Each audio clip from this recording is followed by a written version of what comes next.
كم مقعدر ماما UDM برشة وناكسن ما ده حد يدي شرفت للسود وهذا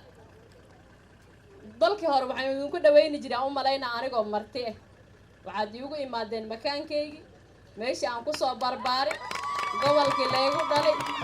soo dhawaada gacmo furan karibuni madaxda dhan mwanzo na mwisho karibuni gacmo furan marka koowaad madaxdeena sharafta leh hal mid ayaan rabaa inaan ka dhaho wixii aas ka qabtay dalkeena Governor Mark the Mark marka koobaad meeshan waxaan arki jirnay ilmo sidii ay u soo dhameeyaan class 8 erayga hore laga raacay gabdhihii niman reer baadiye lagu daray sababta maxay ahayd school fees loo waay waalidiintoodana waa masaakiin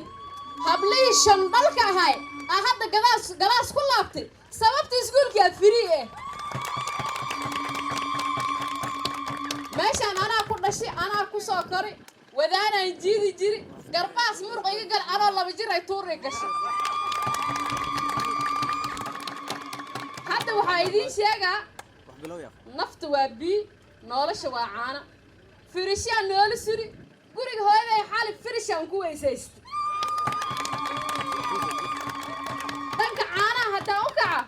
umalqayra soo fududaysa area ay u keentay saaki caana area firisha caashaa liigugu daray marka koowaad intaasaa wax loo dhiga aan lahayn soo dhawaada gacmo furan dalkaanoo leedinka jecel yahay wax aan wili hore loo samaynin ayaad samaysaan intaas isi kasii wanaagsanaan idinka rajaynaynaa soo dhawaada waxaan inaan si qaas ah iili soo dhawaysiin aan rabaa dad aad qalbigayga ugu adag aabbaha sodogiis iyo seedigiis adi maxay ku yihiin haddaan idiin fafaahi abtigay awowgay Cabbaas abtigay Cabdille soo dhawaada dad aad igu kulul ayaastiin gacmo furan ku soo dhawaada